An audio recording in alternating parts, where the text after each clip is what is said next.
Hello, fellas and ladies. Now, I am here to make an announcement.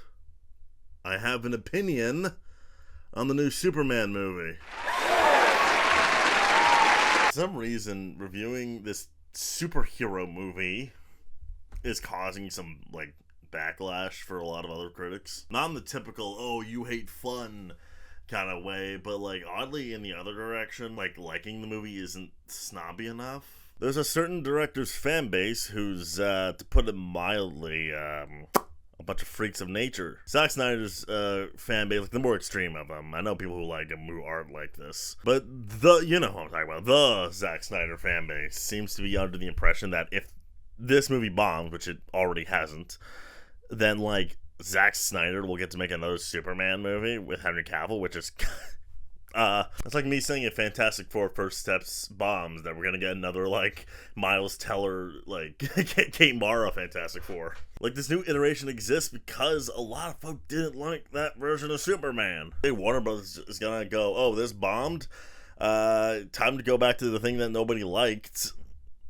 Oh, this failed? Let's get the other thing that failed back in. Maybe people like that. It's obviously just stand behavior, pretending everything about this movie is the worst thing imaginable because it's not Zack Snyder. But it reached a breaking point when the reviews, came out. And while the negative reviews existed, don't get me wrong, but I would say it definitely heavily leaned positive. And that got the fan base to accuse critics of being paid, which...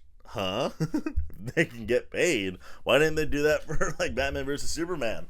It's very red hat behavior, the idea that Warner Brothers is out to get Zack Snyder, which I don't think they're even thinking about him anymore. I think Snyder himself is over it. Just get it out there. This review does lean positive. I was not paid. I didn't even go to a press screening for this. So yeah, if you're a Zack Snyder fan watching right now, sure, I'm not a, Zack Snyder fan. I don't really like his movies very much. And I really don't like his... interpretation of Superman. I feel like him being a messiah figure misses the point a little bit. It's not like I'm actively rooting for his failure or anything like that. I don't like him as a director, but I don't think about him very often. And it is true that I do prefer James Gunn's interpretation of superheroes. I really loved the Suicide Squad and the Guardians of the Galaxy movies. So I do find his earnestness a lot better when it comes to superheroes than I do Snyder, but I'm not I don't have a sword in this fight, man. Whether or not this movie does well or not, or this movie's good or not, my life will continue on. I'm obviously talking about the new Superman, written and directed by James Gunn. This is the supposed first film in a new DC cinematic universe, and Superman has to save the day. That's really honestly the plot. He has to save the day, which can be interpreted as a plus. Maybe it's it's very simple. Nope.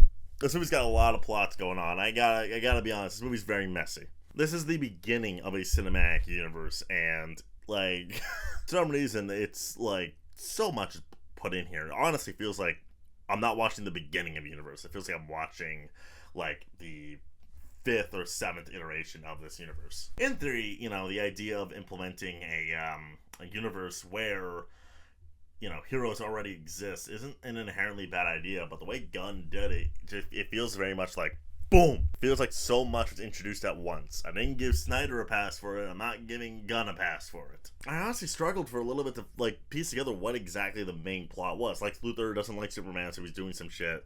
Superman's a little bit of divisive figure in this in universe. I kind of got that.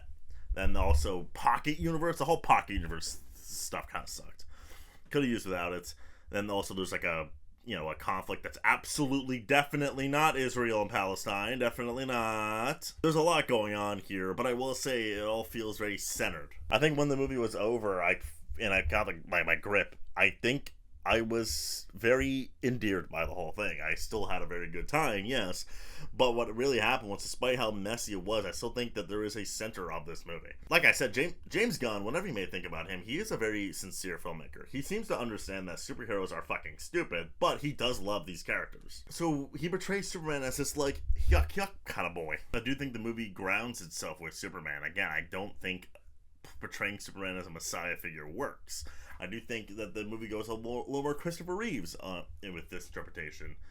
In that he's a guy that has his own set of beliefs. He isn't a god. He's a guy who has godlike powers. And I think the tone of this movie was kind of perfect. There was some concern that James Gunn was going to, overindulge in humor. And while this movie has humor in it, I don't think the movie indulges itself in humor. I think the problem is Superman, because, again, we've had this decade of, Snyder's interpretation that people think that Superman's inherently serious, and his name is Superman. Superheroes are silly. Own it. Even, The Dark Knight and the Batman, well, definitely serious films, their tongue was a little bit in cheek with those two. And this movie leans into the silliness, for sure, but I think the movie also does have its heart in the right place. It's very earnest with its, interpretation of Superman. I like that he has, a relationship with certain random people on the ground. Hey, you got a fucking falafel for me once. That was sweet, I thought.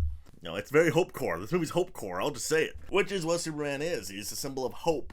He's not a symbol of America, he's a symbol of hope.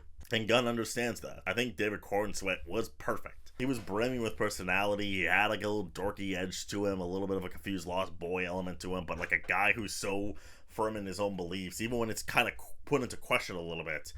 I think that Corenswet plays it perfectly. I also like Nicholas Hoult as Lex Luthor a lot. I thought he was great. Super menacing, super this insecure man-child. I thought that worked. I like Richard Brosnahan a lot, but I do kind of think I wish I got a little bit more from her and Superman.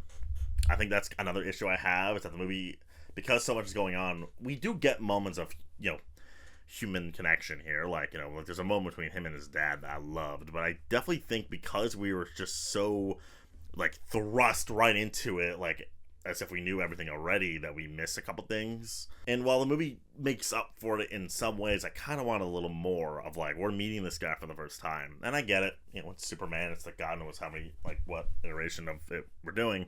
But they the Batman, where it acknowledges that we've seen this origin a bunch of times, but it still kind of, sprinkles in the fact that we're seeing this guy for the first time. I don't think this movie quite does that. I think the movie just has so much on its mind that wasn't able to be fixed in the editing room. But because Gunn is so, sincere, he makes it work. Because there are moments in this movie, look, I gotta tell you, superhero movies are on the down. They're done. The era of superheroes are over. But I think this movie offered me something that I've been missing for the longest time from superheroes. It's this heroism. There's a scene when he saves a fucking squirrel. Hell yeah! I think that's Gunn's strength, is knowing that superheroes are inherently silly. And he owns that in here in a way that, my heart was doing things in this movie that I haven't felt in a while. Pure heroism being seen on screen. And it was awesome. I could talk about how the visuals were a little rough at times. The visual effects were fine, but the visuals itself, I don't know. I think the Suicide Squad looked amazing. I don't know what the fuck happened in between. I could talk about a lot about how the Justice Gang being there was a waste of my time. But I do think that this movie succeeds in a lot of elements that despite my issues, despite the messiness, I'm actually willing to say I like this movie a lot and would probably see it again. Do I think that the DC universe is going to succeed from here? Probably not, to be honest. Again, superheroes are just on the downs, and a lot of people like this movie a lot, but I don't think they're it's so good that people are just rushing to see what's next. Timing, I think it's just the wrong time to start another cinematic universe for superheroes. Just we're kind of done with it. But I think this is a good starting point, even if I don't think it'll go far from there. I can go on longer about Superman's messiness, how it shows a lot in the movie for a film beginning a universe, but while I would like a little more personal moments, James Gunn's earnest nature makes this movie heartfelt in the right places, even moving me in moments. For a genre of films on rapid decline, Superman offers the kind of stuff that's sorely missing for a while from the genre. So despite my issues, I'm going to give Superman 7 James Gunns out of 10. That is that. I don't know. Let's grab a chair. Fuck off.